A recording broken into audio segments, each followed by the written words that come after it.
যোগাযোগ না থাকলে ফেরার রাস্তা বন্ধ হয়ে যায়, হোক সেটা রাস্তা অথবা সম্পর্ক। এটাই প্রকৃতির নিয়ম এবং এটাই বাস্তবতা।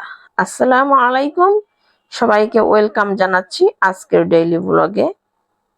আজকে আমি খুবই সাধারণ কিছু রান্না করব এবং বিশেষ করে সবজিটা তো আমার বেশি পছন্দ।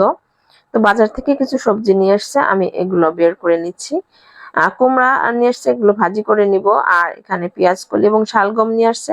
তো ভাবলাম কি করা যায়, কি মাছ দিয়ে রান্না করা যায়। আর যে কোনো মাছ একটু ম্যাচিং না হলে আমার খেতে একদমই ভালো লাগে না।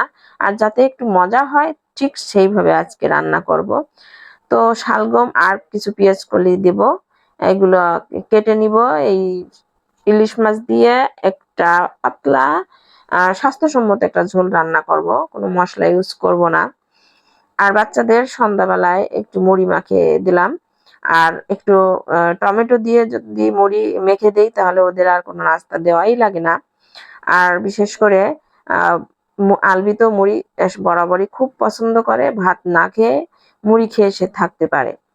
আর এভাবে টমেটো দিয়ে মুড়ি মাখালে দারুণ মজার হয়। আর সাথে যদি ধনিয়া পাতা দেওয়া যেত আরো মজা হতো। আর ধনিয়া পাতা